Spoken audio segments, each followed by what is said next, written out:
ended last time by sharing some biographical details about my life. Some people asked me after, are they really true? So yes, they're absolutely true. And I told the incidents from two different perspectives. First as a fault finder, and then as a merit finder. Now the important thing to keep in mind when we think about the merit finder is that it's not that the merit finder doesn't experience pain or disappointment or anger or humility or fear or disappointment. You know, it's very disappointing, to say the least, not to be able to pursue one's goal, if that goal happens to be a professional career in squash. It is very humiliating to be the only person who fails out of a program, and then to have to walk around for a whole year in William James while, you know, feeling like you have a horn coming out of your head. It's not fun. It's painful. However, the difference between a merit finder and, a benefit finder and a fault finder is that the benefit finder understands that while things don't necessarily happen for the best, it is possible to make the best of things that happen. Things will be okay. Things will turn out fine. It may take a while until I see the benefit of it. It may take a while until I get over the humiliation or the pain or the disappointment. But that too shall pass. In other words, the benefit finder understands that these feelings are temporary. Gives him or herself the permission to be human, and then understands things will turn out fine at the end. I know that. Been there, done that. Part of life, permission to be human, which includes permission to experience these emotions and also the permission to fail. And we'll talk a lot more about this permission to fail when we talk about perfectionism, because perfectionism is a really intense fear of failure, where we feel that it's all or nothing. Either we have a complete flawless record or it's useless. It's either phenomenal or a catastrophe. All or nothing. A benefit finder understands that nature, that human nature, dictates that we have painful emotions, and human nature, or being human, dictates that we also fail. And that too shall pass. There are many benefits to being a benefit finder. So the first benefit is we simply feel better. You know, we're happier for it. But there are many, many others. For example, Suzanne Thompson from Pomona University did the following research, where she went to people who had just lost their homes in a fire in California. There were many of them at the time. It was a large wildfire, and many people lost their homes, and she interviewed them after that. And she distinguished between benefit finders and fault finders. The benefit finders didn't say, oh, I'm so glad it happened, but they said, well, there's some positive here. You know, I can start anew. It's a fresh start. I now will appreciate my home more. My family's okay, and I'm relieved, and that's good. So they focused on the positive.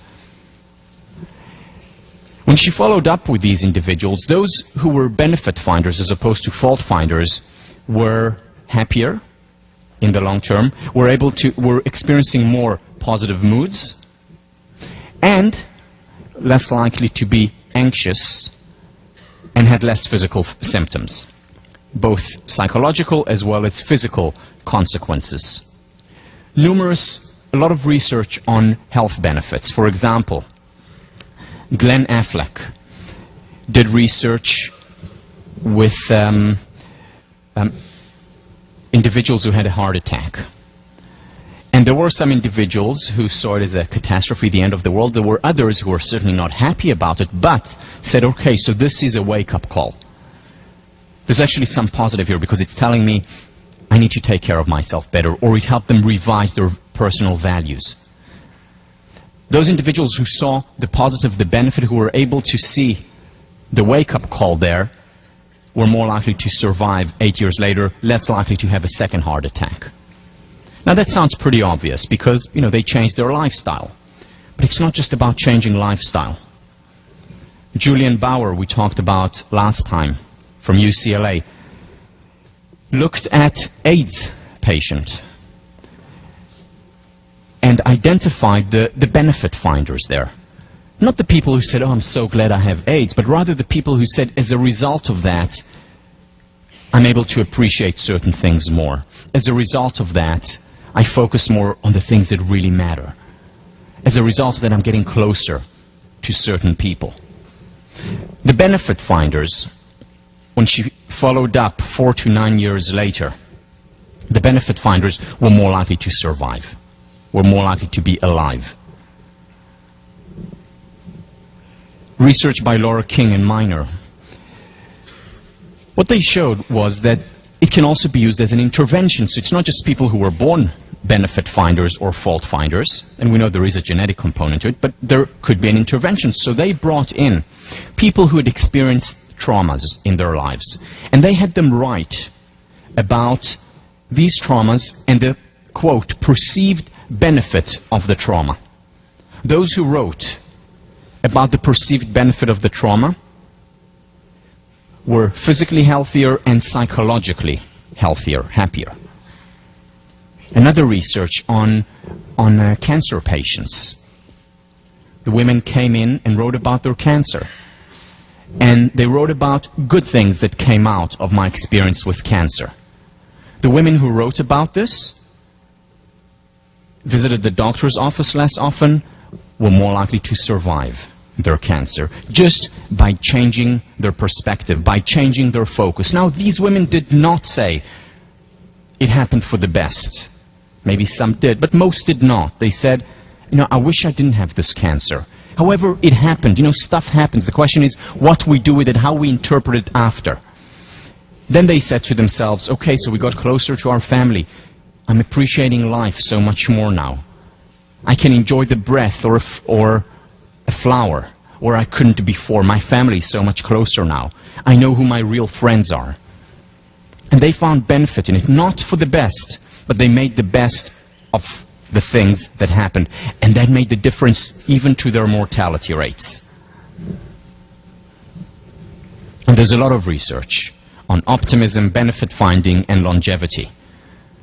For example, in a sample of 839 residents in the Mayo Clinic, when they looked at them and they identified the benefit finders and the fault finders, the benefit finders, the optimists, were, after 2 years, were 19% more likely to survive.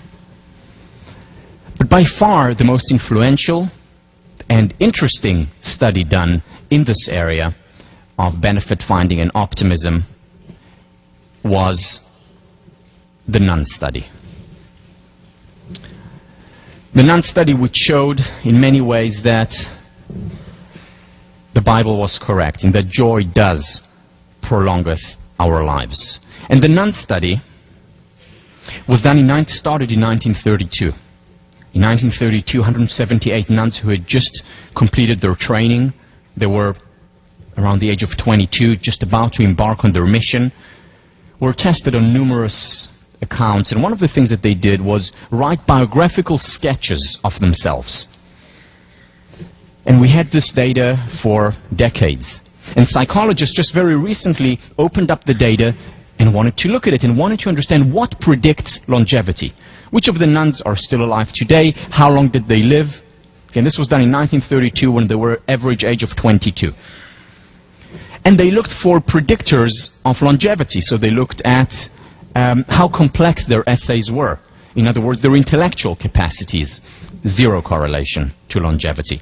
They looked at place of residence. Maybe if they lived in places with less or more pollution, that would impact how long they lived. Zero correlation. California, Boston, no difference. They looked at how devout they were. Their levels of belief at that time, at the age of 22, didn't predict longevity. There was one thing, and one thing alone, that predicted how long they would live. And that was positive feelings. What they did, the researchers, was look at the biographical sketches. Now, they had no idea who these women here were, so it was completely a blind study, double blind. And they categorized their writings into 4 categories: the most positive, the least positive, and 2 categories in between. And then they compared the most positive quartile to the least positive quartile. And here are the results that they found. Let me give you a sample, though, before, so that you get a sense of what a positive sample is and what a less positive sample is. So here is Celia O'Payne from the positive quartile. God started my life off well by bestowing upon me grace of inestimable value. The past year, which I spent as a candidate studying at Notre Dame, has been a very happy one. Now I look forward with eager joy to receiving the holy habit of Our Lady and to a life of union with love divine. Happy, joy, love. I mean, this is a positive person. Now here is someone from the least positive quartile. As you'll see, this is not someone who is particularly negative, but not a person who focuses on the positive, on joy, on happiness. Marguerite Donnelly. I was born on September 26, 1909, the eldest of 7 children, 5 girls and 2 boys. My candidate year was spent in the mother house teaching chemistry and second-year Latin at Notre Dame Institute. With God's grace, I intend to do my best for our order, for the spread of religion, and for my personal sanctification. Again, very factual, but not as positive, as much of a merit finder, an optimist, as Celia O'Payne. Let's look at some of the data now.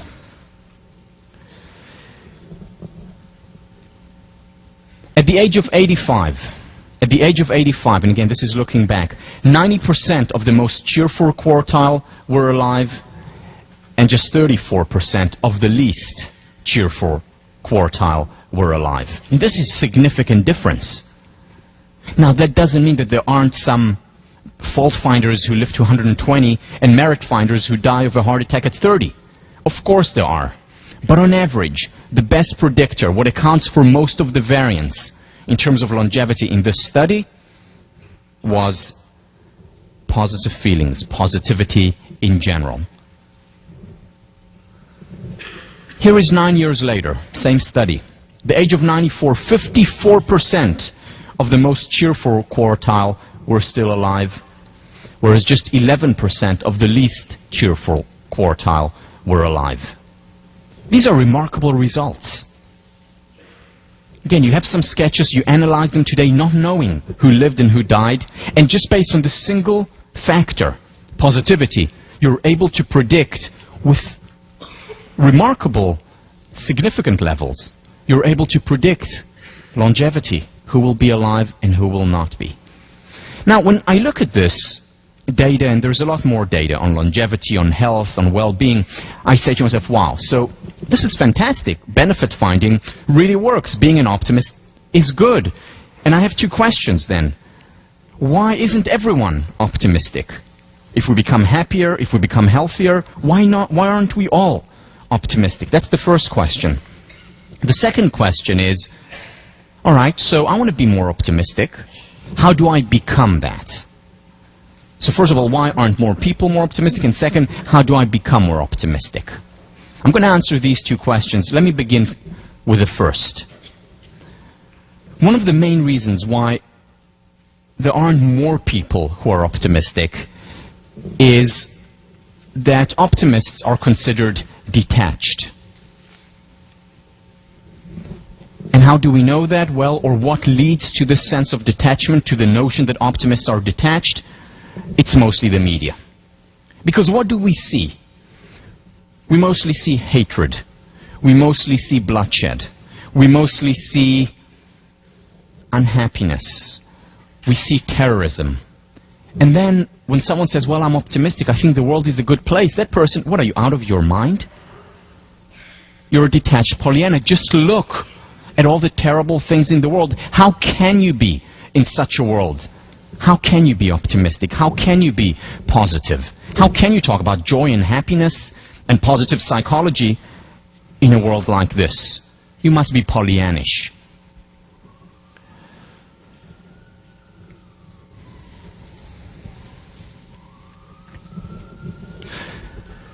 In many ways, the message of Thomas Hobbes is correct. Life is short, brutish, nasty, and poor.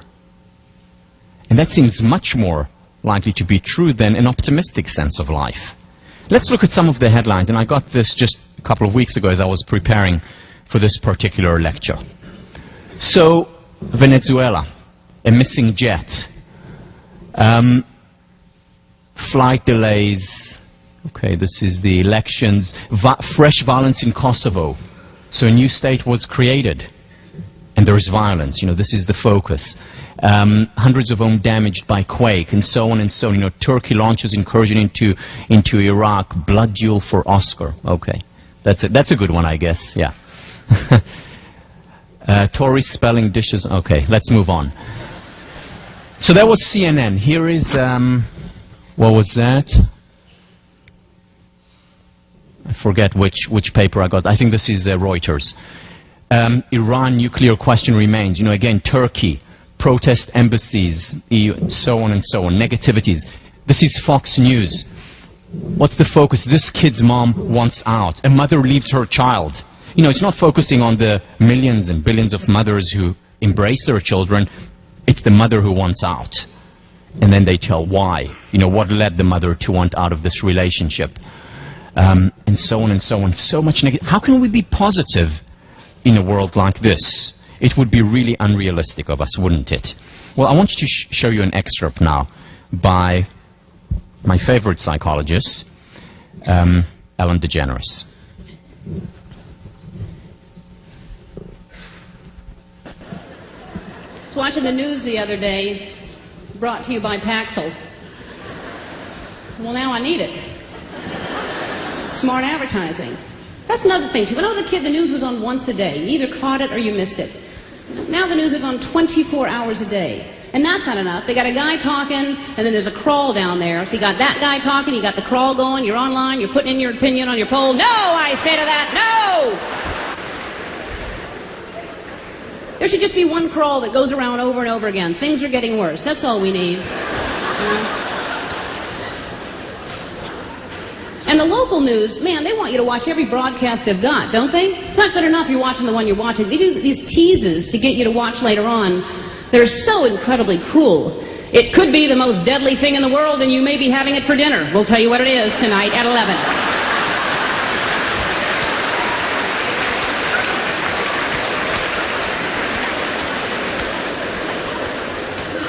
Is it peas?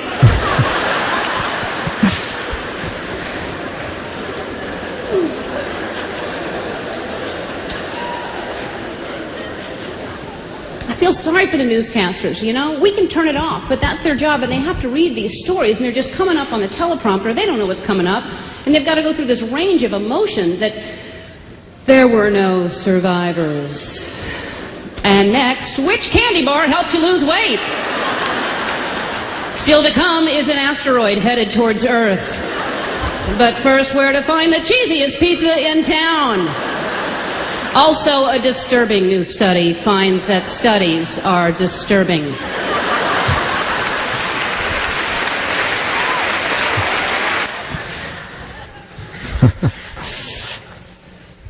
She really is one of the most brilliant psychologists I know, and we'll see a lot of her throughout the semester. Now, so the media does that. The media does focus to a great extent on the negative, and that's not just a bad thing. Because one of the roles of media in a civil society is to highlight wrongs that can be righted, to inspire people to act and to change, to make the world a better place. However, we need to realize that the media doesn't just report reality as it is. It highlights a certain aspect of reality. And there is a media bias involved. The media bias is not left-leaning CNN or Reuters versus right-leaning Fox and Wall Street Journal. That's not the bias I'm talking about. I'm talking about bias toward the negative. The media focuses, highlights the negative. It acts as a magnifying glass rather than as a looking glass. And we need to keep that in mind. And to correct for that, The media doesn't just reflect reality as it is. Reality is not the front page of the New York Times or the Wall Street Journal. That's not reality. That's highlighting a specific area of reality and magnifying it.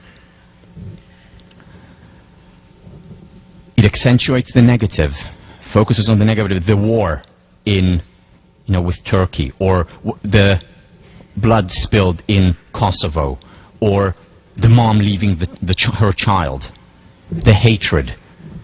And what it does when it does that is also underrepresent the positive. Now, if you think about it, this is exactly two of the three mental distortions that we talked about. Magnifying the negative, minimizing the positive. In other words, what the media does is distort our perception. It actually makes us into pessimists. Especially because the news is on 24 hours a day. And we're constantly bombarded by negativity after negativity after negativity. And where do we get the positive? 30 seconds at the end of the news. Oh yes, there's also a little bit of good stuff going on. But it's just to make you smile so that you come back tomorrow or the next hour for more bad news. Negativity after negativity after negativity, distorting, creating these cognitive distortions, these psychological traps that we talked about under cognitive therapy. And we become pessimists. Is it any wonder that most people are pessimists when the media has such an impact on us? And again, not to belittle the role of the media. But what I'm doing is highlighting certain aspect that we need to be cognizant of, that we need to counter. And how we counter, we'll talk about in a minute.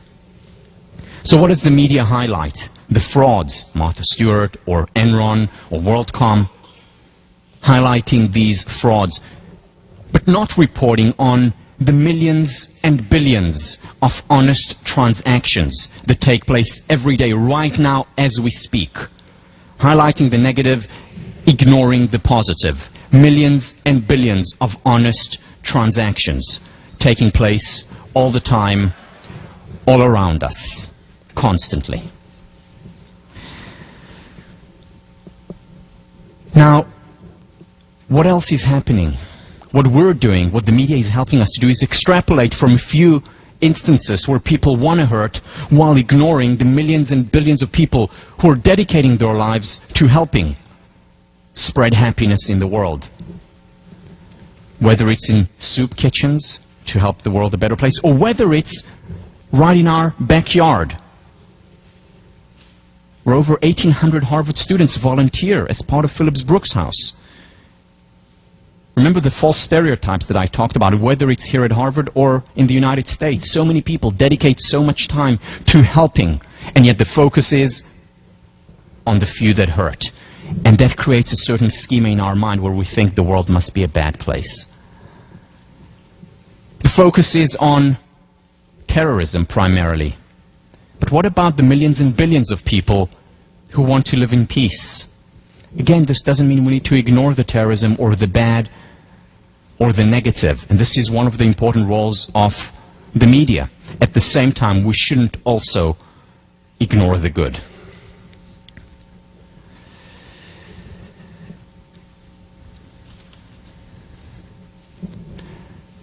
The focus in the media is mostly on people hurting other people. For example, through rape, while ignoring the millions and billions of people who are making love every day. And not just in fairy tales. People all over the world, I've no idea who they are. I hope they're not in the classroom. There was Google image. And not just around the world, also right here in Harvard Yard. I don't know if they still have this survey, but the last one I found online was 2004. I don't know what happened since. Now, for those of you who don't believe that there are people also at Harvard right here who make love, here is proof positive that some do.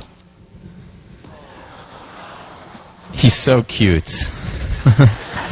And the baby is adorable. Okay.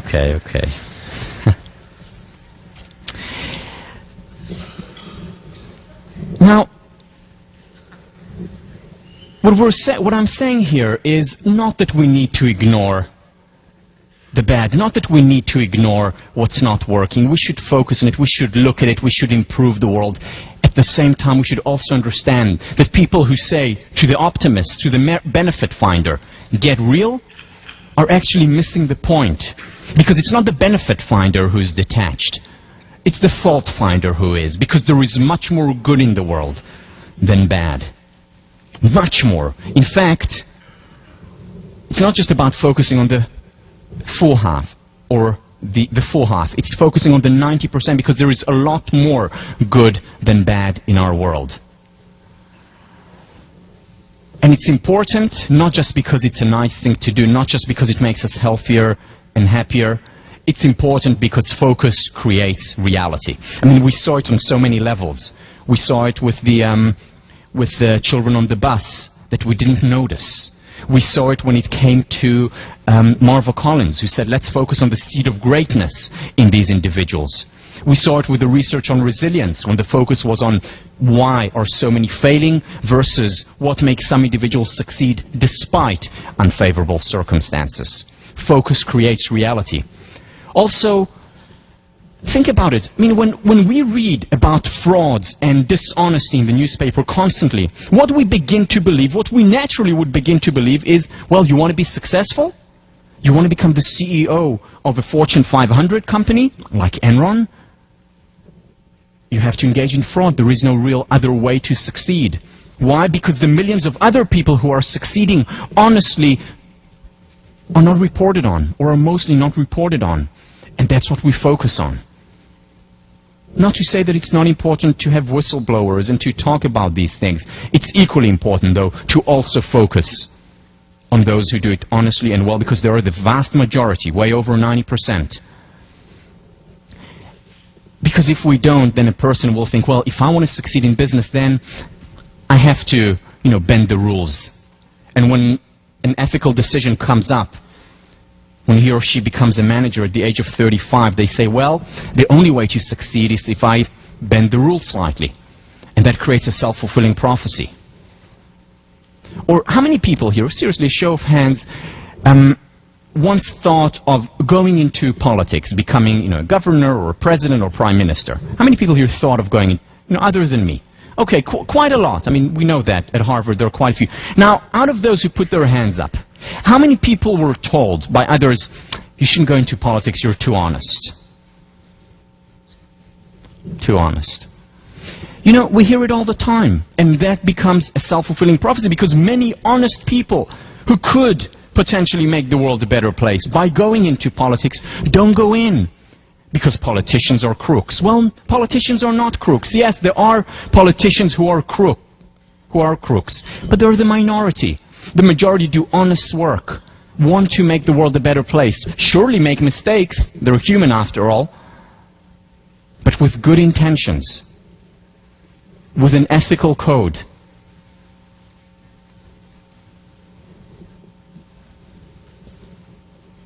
It's a wonder that there is so much good in our world, while the focus is so much on the bad. It really is a wonder to me.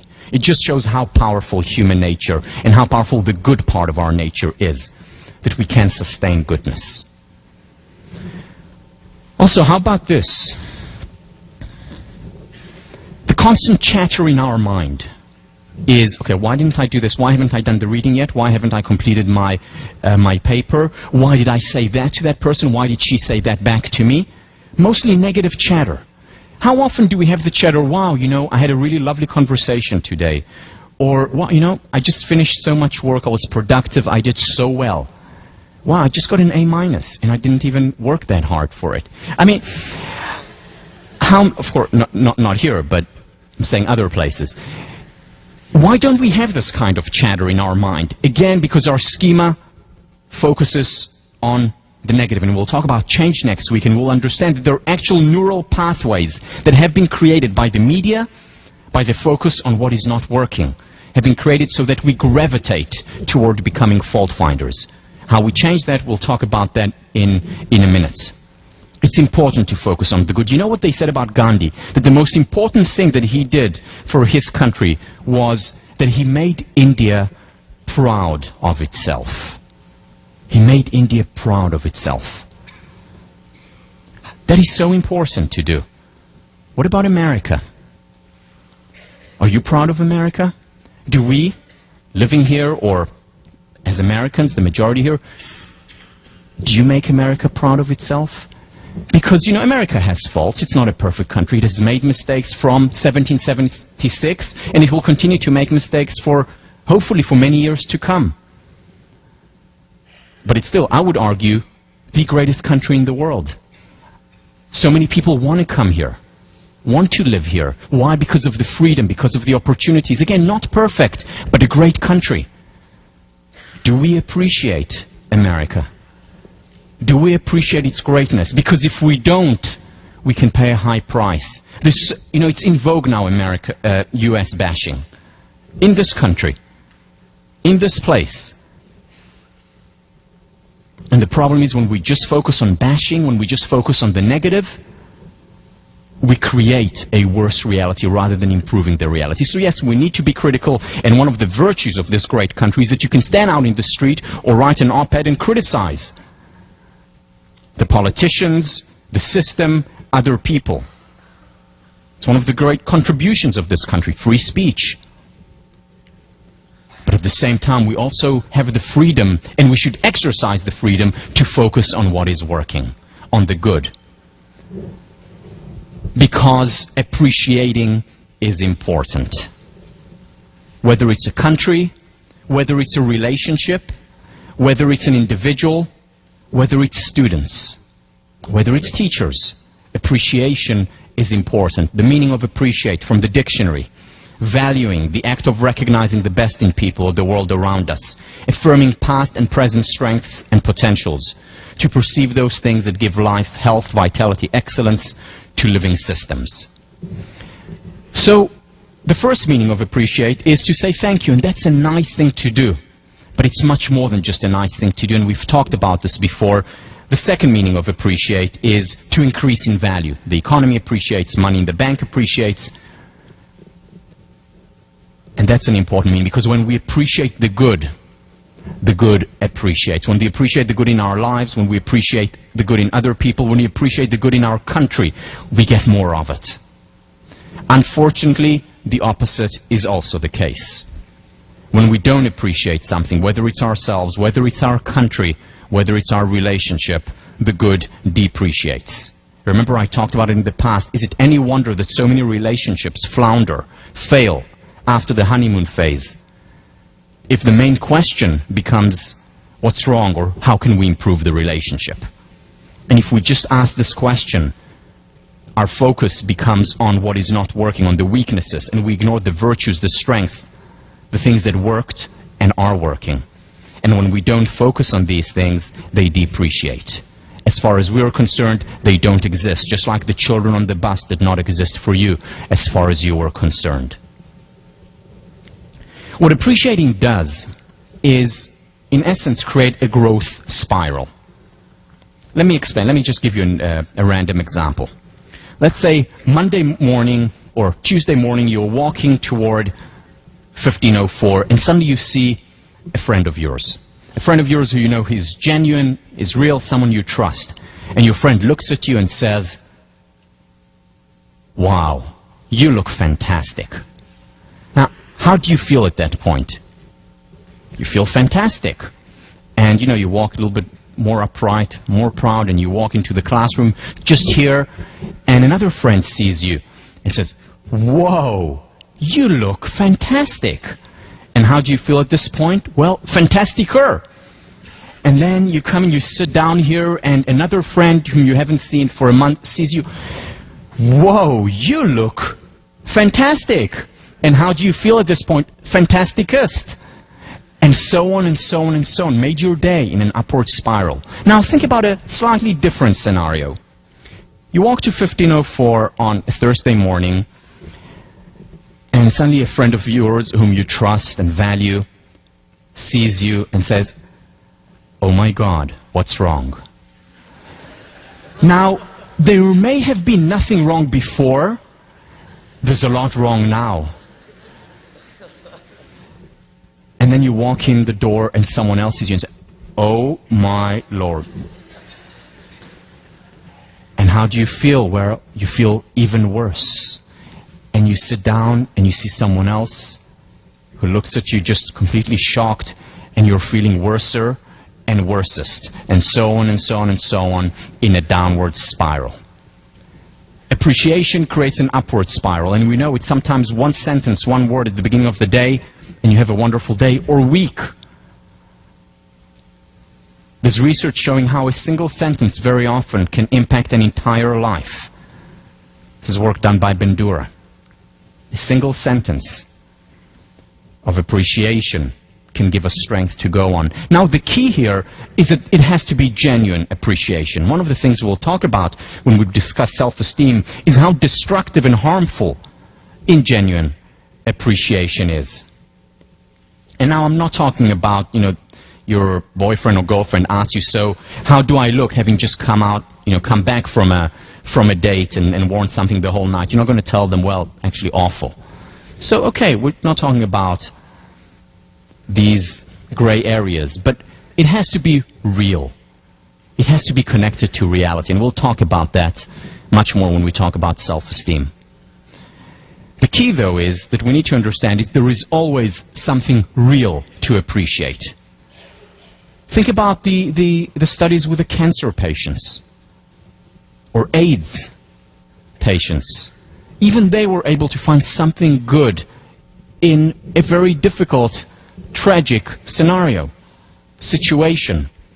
And when they appreciate the good, when they find the benefit in that situation, the good appreciates. It grows. Oprah, a real benefit finder. What you focus on expands. And when you focus on the goodness in your life, you create more of it. Opportunities, relationships, even money flowed my way when I learned to be grateful, no matter what happened in my life. Because what we focus on appreciates.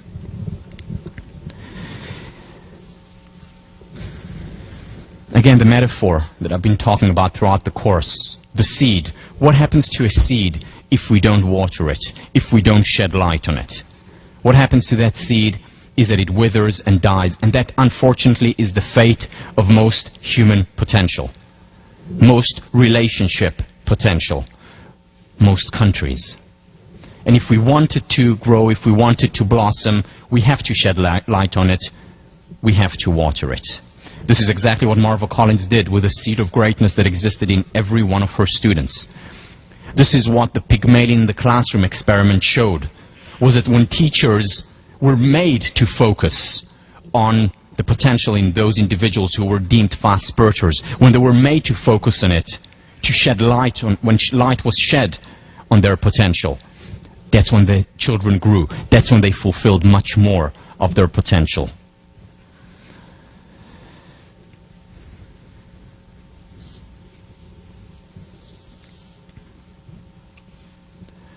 So how do we correct the false schema? What do we do about it? Let me share with you some things on the societal level, some things on the individual level. On the societal level, create good news. Not enough of it around. Now people say, well, it's not marketable, it's boring. Well, okay, a lot of it is not marketable. Part of it because it's the norm, it's the usual. But why not report on the great technical advances that are making lives better? Why not report much more on the great medical advances? Why not report much more on peace and well-being? You know, a situation stops being interesting once there is peace. It's interesting when there's war. Well, why not focus more on these areas? Here is a newspaper that was started online, the Good News Network, that I highly recommend you go on to. Just in the last couple of years it was started. Getting people to focus on what is working. You know, about Albert Einstein, about Cambodia gaining independence on that day in 53. Berlin Wall. You know, focusing, reminding ourselves of historical good as well as on present good. And they have great news where they talk about. Gimundo, another, I don't even know what that means, but another online newspaper that focuses on things that work. Why not start the day with that as well, in addition to opening the Wall Street Journal and the New York Times? Looking at that as well, just to counter the negative schema. Art, so important in creating a better world, in changing our internal schema. I mean, look at the light in Vermeer's Renaissance artist, in his picture. A light during a time where there was not much light. I mean, consider the Dark Ages, the Middle Ages. But the artists focused on what is working, on the light, on the human potential, and paved the way to the Renaissance. It all started with art.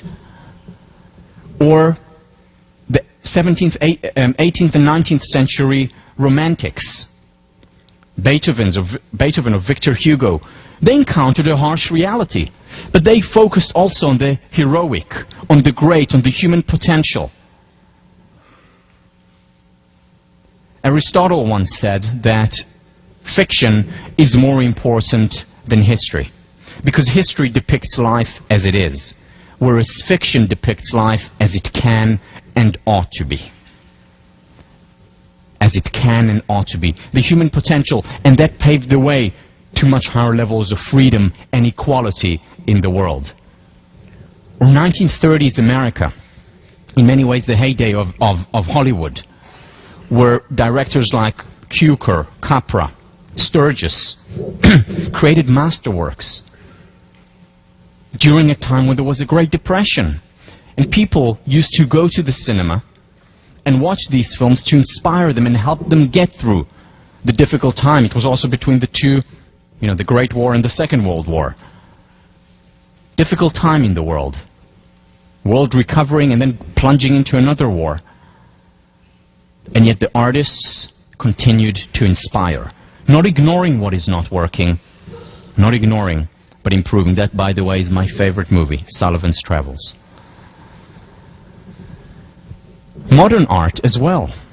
Wouldn't it be lovely if we go into a gallery and we feel inspired by the art, whether it's by photography, whether it's by sculpting, whether it's by movies or books. There has to be much more of it. And again, one of the roles of the artist is also to highlight what's not working so that it is improved. But if an artist, if an individual is really concerned about improving the good in the world, it is not enough to only focus and highlight what is not working. Because if we don't highlight the good, if we don't appreciate the good as well, the good depreciates. Positive psychology.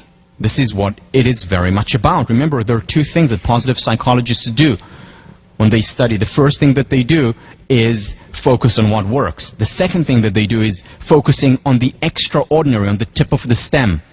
And by doing that, in the words of Miriam, they democratize excellence. Because they're focusing on the good, not ignoring what works in each individual, not ignoring the extraordinary individuals. The Marva Collins of the world, the resilient kids in at-risk population, and so on. Another reason, in addition to the media, why we tend to ignore the good and focus mostly on the bad is that we adapt. We adapt to what is common, and what drives us, what's interesting to us, is the uncommon, the exception, rather than the rule. And because there is so much more good in the world, it's so much more common, we adapt to it. We stop seeing it after a while. Whereas the bad, the exception, always captures our attention. Why? Because nature created us such that we are change detectors. We're change detectors, and whenever there is a change, our mind immediately goes to that change. Something different that happens. Whether it's something we see or something we hear. For those of you who were asleep, it's the exception that wakes us up, and that's a good thing. It's a good thing that nature was created that way, because it helps us in case of danger. Because it helps us, for example, here when there is a lion coming toward us, or trying to creep up toward us. It helps us smell poison, something that is different, that changed. It also helps us hear a sleeping baby. It's incredible how this works. Fast asleep, there can, the house may be falling, you don't get up, but then there is a baby crying, and you're up in a second. We're change detectors, and nature has created us such, or God has created us such, so that we can survive better. Now,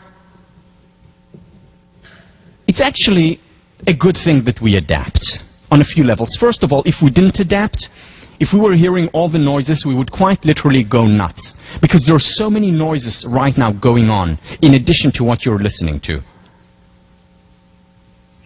People typing, people breathing, once in a while car from the outside, and would go crazy if we were always attuned to everything that was going on.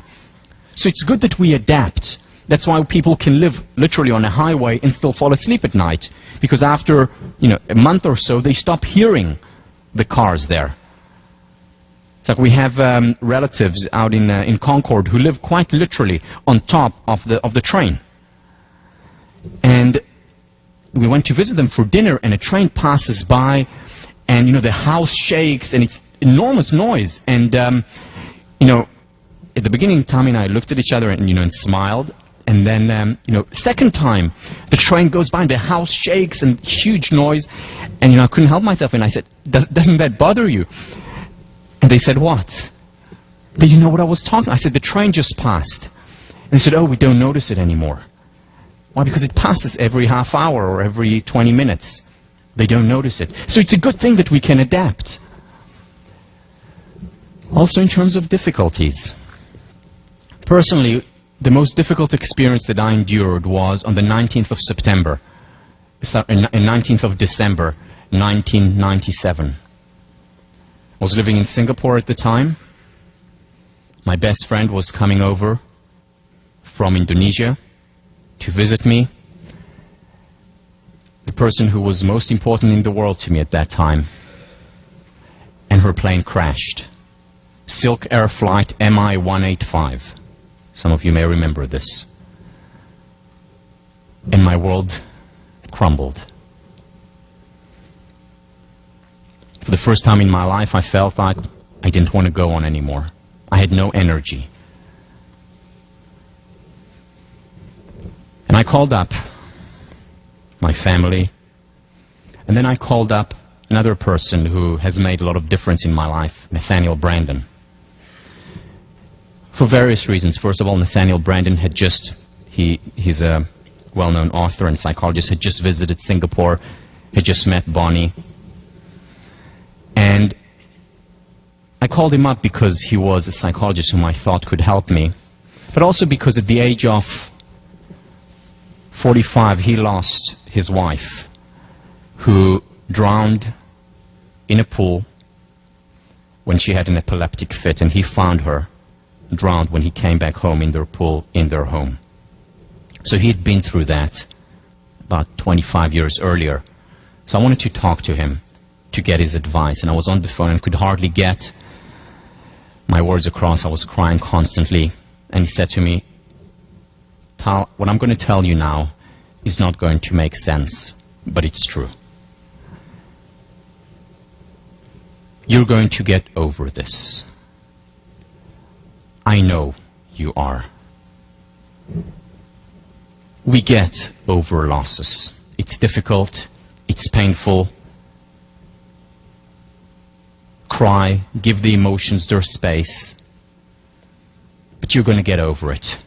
We get over painful emotions. We all do. Because if we hadn't, then God help us all.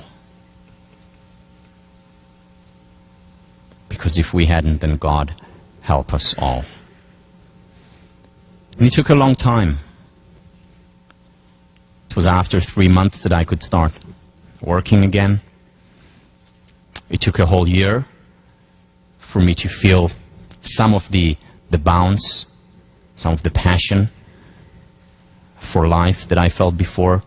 But now I think about Bonnie, and I smile wistfully, sadly, but I can also appreciate the good times that we had together, and the privilege that I had of meeting her. We adapt, and that's a good thing, that's an important thing, because God help us all if we hadn't. There is another side, though, to that equation. There is another side. When we adapt, we also take things for granted. And that's not a good thing. Because we take for granted our family, that we care about so much. And we take for granted our friends. And we take for granted the food that we're about to have in the dining hall that's served to us. What a luxury. And we take for granted the person who is sitting next to us. And we take for granted the classes that we take here. Because we adapt. And it's a good thing when it comes to the negatives. It's not such a good thing when we take life for granted. And the question that we need to ask is it possible to have it all? Is it possible to adapt to the negatives, but at the same time not to adapt as much to the positives? You know, there's a story in the Jewish tradition about a man who was living in one of the shtetls, one of the villages in Eastern Europe, and he really had it bad. I mean, he was living in a tiny home with many kids and with a wife who was constantly nagging him. They were constantly fighting, and they're really terrible. And that man wanted to improve his lot, so he went to the rabbi and recounted to him how terrible his life is. He said, look, we're living in a small home, the kids are all over, no privacy whatsoever, my wife nags constantly. Rabbi, help. So the rabbi said, in your yard, do you have chicken? So he said, yes, we have chicken. For the next week, bring the chicken into your home. But Rabbi, what are you talking about? We have no place. Bring the chicken into your home. The person was a devout man, believed in his rabbi, brought the chickens for the whole week in the home. Feathers, dirt, stinks, you name it. The kids continue to fight even more. The wife nags even more. What are you doing to us here? Our house is small as it is. The rabbi said, and they continue to fight and bicker, and the week finally ends, and he runs to the rabbi and said, Rabbi, help. And the rabbi says, how are things going? He said, well, worse. No place at home, we're fighting, it stinks, it's terrible. My child, do you have a cow in your backyard? Yes, Rabbi, we have a cow. Well, bring her into the house in addition to the chickens for the week. Rabbi, just do it. So he brings in the cow, and again, it's awful, and it stinks to the nth degree, and there is and they don't even sleep for the whole week, and it's terrible, and by the end of the week, he's looking terrible, disheveled, he stinks. He goes to the rabbi and says, Rabbi, help, situation is terrible. Yes, it's so much worse. Do you have a horse in your backyard? Yes, Rabbi, we do.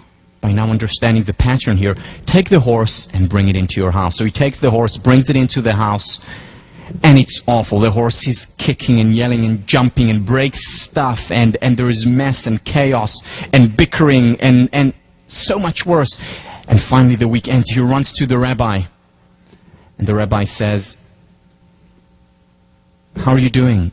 Rabbi, it's terrible, it's awful. Okay, for the next week, why don't you take out all the animals and come and see me then? And at the end of the week, he comes there and the rabbi says, how are things going? Rabbi, it's wonderful. We have so much place. The smell is so good. We're getting along now like we hadn't ever before. The kids are happy. Thank you so much, Rabbi. Now here is the question. Do things need to get worse before we appreciate what's right in front of us and all around us? When do we begin to appreciate our health? When do we begin to appreciate our health? When something goes wrong with us or with someone else. When do we begin to appreciate life? When ours is in danger or when we lose someone dear to us. And the question that we need to ask ourselves is, must something external, extraordinary, and usually tragic happen for us to appreciate the ordinary? You see, there are treasures of happiness all around us and within us. Right next to us, in the dining hall, sitting next to you here, in your room, at home. There are wonderful things, things worthy of appreciation all around us and within us. But we take them for granted. And do we need to wait? Do we need to wait for that? And the answer is no. No, if we learn gratitude as a way of life. If we cultivate the habit of gratitude. And just as the media has cultivated the fault-finding, we can cultivate benefit-finding. We can cultivate grateful, because when we're grateful for something, we no longer take it for granted. G.K. Chesterton, you say grace before meals. All right, but I say grace before the concert and the opera, and grace before the play and pantomime, and grace before I open a book, and grace before sketching, painting, swimming, fencing, boxing, walking, playing, dancing, and grace before I dip the pen in the ink. Gratitude produced the most purely joyful moments that have been known to man. Think about it. Think about the last time you were grateful to someone. And you expressed that gratitude. How did you feel? And how did you make that other person feel? Or when someone was grateful to you, appreciated you, you were walking on air. It created this upward spiral as a result. When it's genuine, when it's real. We don't do enough of it. We don't do enough appreciation. We don't express gratitude enough. Whether it's to the food that we eat, whether it's to writing that we do, whether it's for our friends or family. This is one of the most wonderful books written about the power of gratitude. It's not a research book, but a lot of these ideas, and as I'll talk about in a minute, have been researched. About gratitude by Brother David Stendal Rast. He also has a great website if you Google his name. How do we cultivate gratitude? His advice is simple and gracious. Why not start by surveying a typical day? What is it you tend to tackle with spontaneous mindfulness, so that without an effort, your whole heart is in it? Maybe it's the first cup of coffee in the morning, the way it warms you and wakes you up, or taking your dog for a walk, or giving a little child a piggyback ride. It is a matter of practice, of doing it over and over again, till it becomes second nature, till it becomes a habit, till we take a state of gratitude and turn it into a gratitude trait. And it is possible to do it. One of the ways to do it is to identify every day just one or two things to do mindfully, to focus on them. Whether it's the first cup of coffee in the dining hall, whether it's the walk to class, whether it's 10 minutes in the afternoon where you just listen to the music in your room by yourself with your eyes closed and focused, appreciating your favorite piece. Taking our time to not just become wine connoisseurs, but also life connoisseurs. This course in many ways is about life appreciation. He continues, gratefulness is the measure of our aliveness. Are we not dead to whatever we take for granted? Surely to be numb is to be dead. Think about this. So Irvin Yalom, Stanford psychiatrist, did a lot of research on terminally ill patients. He went to people who had 3 months, 6 months, up to a year to live, and researched this population. And what he found time and again is that these people, time and again, were saying something to the effect of, for the first time in my life, I feel that I'm alive. For the first time in my life, I feel that I'm alive. Why? Because for the first time, I appreciate breathing. For the first time in many years, I appreciate my husband, my wife, my friend, my children. flower, the grass, a conversation. For the first time of my life, I appreciate it. Whereas before, the focus was just not there. It was on other things, on the difficulties and the hardships, and mostly on the negative. And remember, as far as you are concerned, the children on the bus did not exist. As far as most people are concerned, the good things in their lives, in their relationships, do not exist. Because when we're not grateful for them, when we take them for granted, as far as we're concerned, they're not there. And we're numb to these things. We're dead to these things. And it takes a wake-up call, like a terminal disease, to wake us up, to get us to focus on what is right inside us and all around us all the time. Why? Why wait? Why wait? There's a lot of research on the value of gratitude. You read one of, or will be reading one of the articles by Robert Emmons and Michael McCullough from UC Davis. Let me summarize the two studies there into one. So what they did was essentially take a random group of people and divide them into 4 groups. First group, every night before going to bed, write at least 5 things for which you're grateful. Big things or little things. Second group, write at least 5 hassles in your life. 5 bad things that happened to you.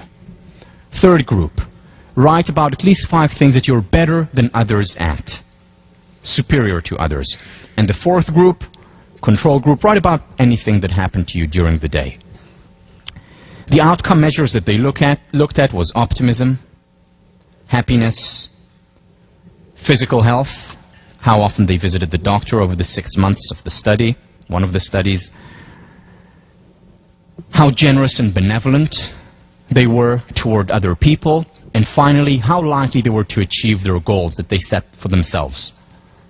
In other words, how successful they were. The group that performed the worst was the hassles group.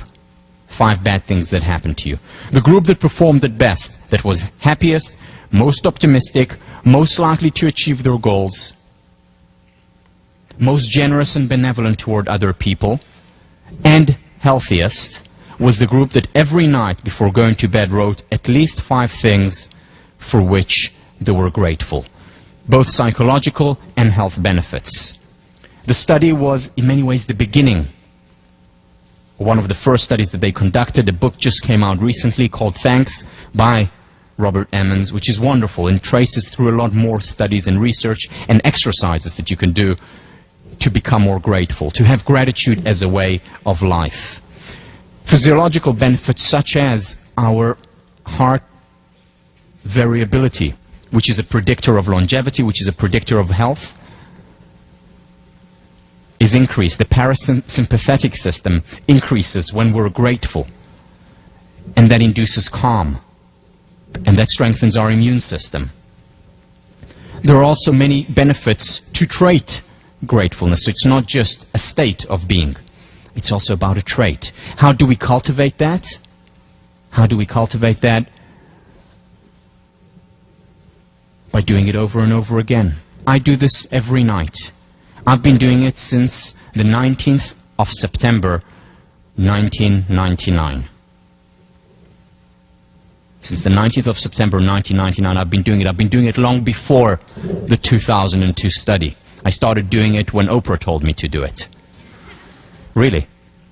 And I've been doing it ever since. Let me share with you what I wrote about last night. Was it 26th last night? Yeah. Okay. So, God, family, Tamush, my love, my wife, yoga, I did yoga, David, so wonderful, Shirel, precious, my 2 children, office hours, I had office hours yesterday that I enjoyed a lot, beep, sorry, another beep, sorry. Some censorship in this class is important. It took you a while, but okay. Beep. No, just kidding about this one. And Tommy's soup. She made this unbelievable pea soup, which I had yesterday. You know, big things and little things. Big things and little things. And here are other things that I'm grateful for right now. I'm grateful for Sean Acor, the head TF of the class. I'm grateful for his work, for his inspiration. I'm grateful to Deb, the head TF of the other class. I'm grateful to the teaching fellows who are investing so much time in your education, in your happiness, in this course.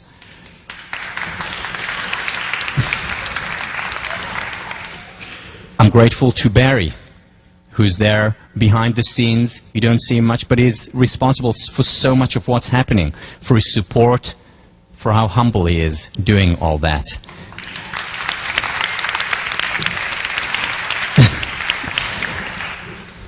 And I'm grateful for my students, because there wouldn't be a class. I wouldn't be here today doing what I love to do and what I care about most if you weren't here. So thank you. I'm grateful. Now, the key with this is to do it as a way of, yes, is it cheesy? Absolutely. Does it make a difference? Absolutely. You know, every night I also do it with my kid, with David. And how do I do it? I ask David, he's 3.5 years old, what was fun for you today? And he tells me, and then he asks me, what was fun for you today? I learned about it from a friend of mine, who hand worker, who was here just a couple of classes ago visiting, and I came over for dinner one day, and he heard me speak about this, and he said, I want to show you something. And he has 2 young kids, and they were standing around and talking about the 5 grateful things for which they're grateful. These were young kids, you know, Daniel and Maya, and I looked at it and I started to cry. It was so moving and so touching, and I've been doing it ever since with my kids. My wife and I do it on a regular basis. She puts up with my cheesiness. It helps, it works, because we don't take the good things in our lives for granted. The key when we do this is to maintain freshness. How do we maintain freshness? One of the things that happens with this exercise is that it very often becomes a habit, and we lose it. We lose the freshness of it, we lose the mindfulness of it, and we just take it for granted as an exercise. And the key is, one of the things that Lubomirsky says is, well, try do it once a week, and for some people once a week is actually better than doing it every day. However, there's also a price. It's much less likely to become a trait if we only do it once a week. So how do we maintain freshness doing it every single day? How do I maintain freshness? Well, fortunately, there's a lot of research on this topic, some of it by Lubomirsky as well as by others. The first thing is introduce variety. So let's say I write about Shirel, and there are some things that I write about every day. It's Shirel, my daughter, it's David, my son, it's Tommy, my wife, and it's God. I write about these things every single day, and then I write about other things as well. I can write about different aspects of these things. So one day I can write about Shirel's smile, you know, her beautiful 1-year-old toothless smile. And another day I can write about the fact that she's taking her first steps now. So vary. Or one day I can write about one week I can focus about my work, another week can be mostly focused about personal things. And so on. Variety really is the spice of life. Makes a difference here. Second, Ellen Langer talks about mindfulness. She defines mindfulness as creating novel distinctions, which is similar to creating variety. Looking at things that I haven't seen before, that I haven't looked at before. This is also a way to maintain love. You know, people talk about how, well, over time you adapt to your relationships. Well, there's something new to discover about a person every time, whether it's about my parents, whether it's about my lover, whether it's about my friends. Creating novel distinctions, looking at it mindfully, focusing on it, and maintaining freshness through this focus. visualizing it. Stephen Coslin from William James Hall, head of our department, did research showing that kids actually visualize most words. So when let's say they say mother, immediately the picture of mother comes up. Whereas very often for us, when we talk, these words are automatic. We no longer visualize it, which is why it takes kids longer to think, because they're still visualizing the words. It's not automatic anymore. Which also explains why kids live like kids, why they're able to appreciate the simplest of things, to be mesmerized and blown away by an airplane up there, or when they talk about what they did at daycare. They live like children. And what we have become over the years, we adapted to it, and we've become numb to a lot of these things. So one of the ways to chip away this numbness, one of the ways to do it is to visualize. And when we visualize, we start to see things once again like kids do.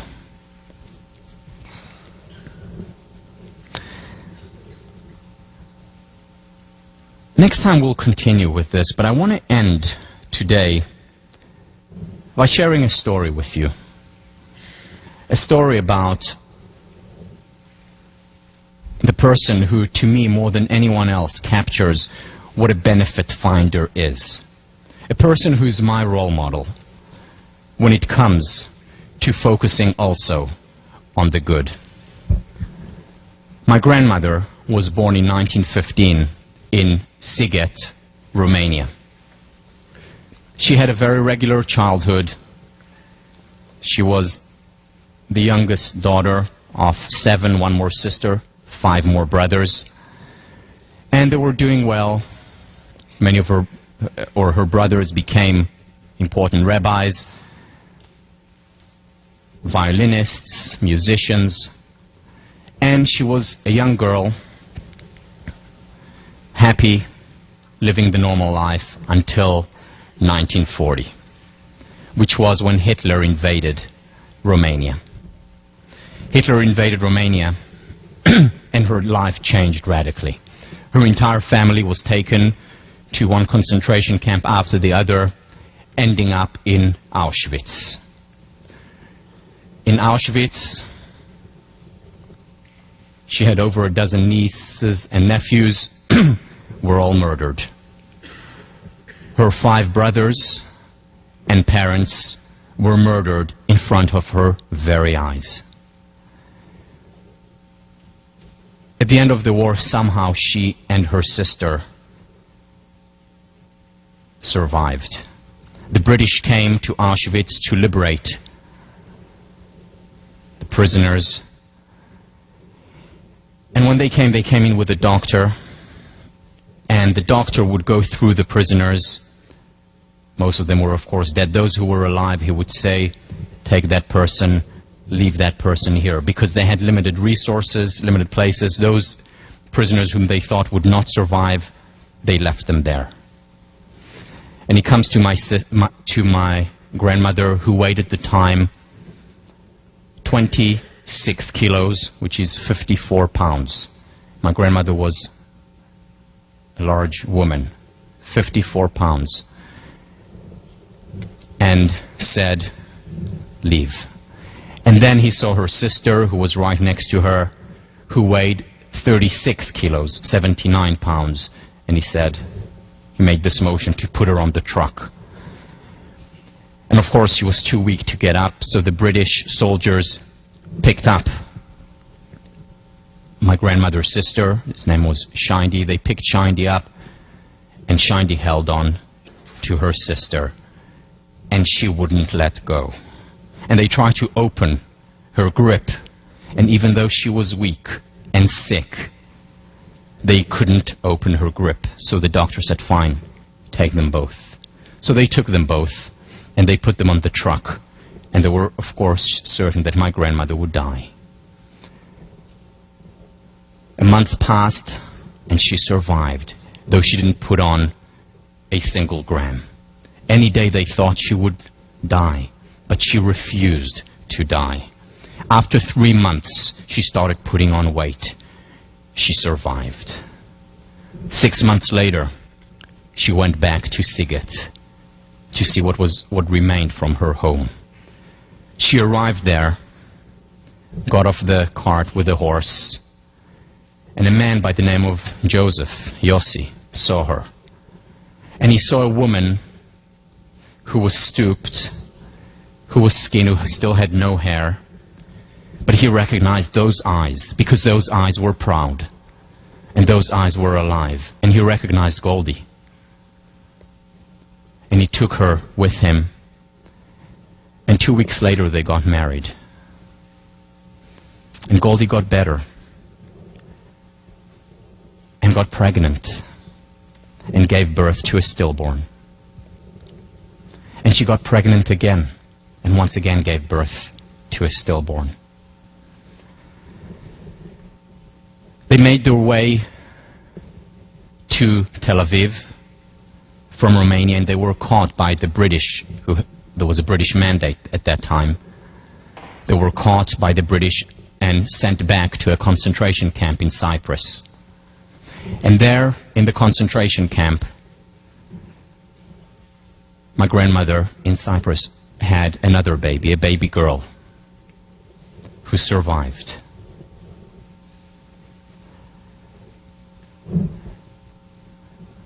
And then they had another boy who was stillborn, and my grandmother could have no more children. Her body had just endured too much.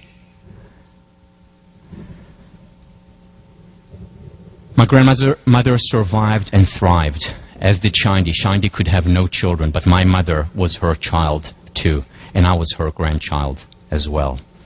And I remember this was in October of 1988.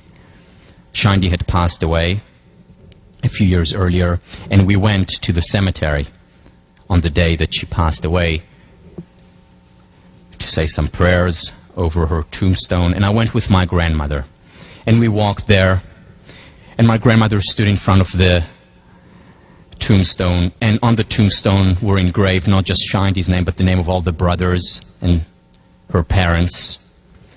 And she looked at the tombstone and started to talk to Shindi and said to her, "We're so fortunate, aren't we? We're so lucky, aren't we? Look, Talik is here." She called me Talik.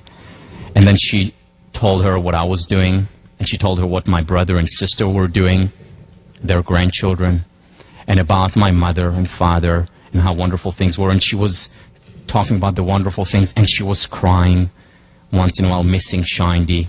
She was so human, just standing there and talking half in Yiddish, half in Hebrew, once in a while talking to me and to her sister who saved her life. And then she said to me, "Let's go." And we walked together, thousands of tombs around us. We walked along the path toward the car. It was a beautiful October day. The sun was out, the wind was blowing. The trees were swaying, and she suddenly stopped. She stopped and looked up, and she stood so proud, so poised, and she held my hand so tight, looking up and then looking at me. She said, "Tal, it's such a beautiful world. Just a pity we have to leave." And she smiled, and we walked.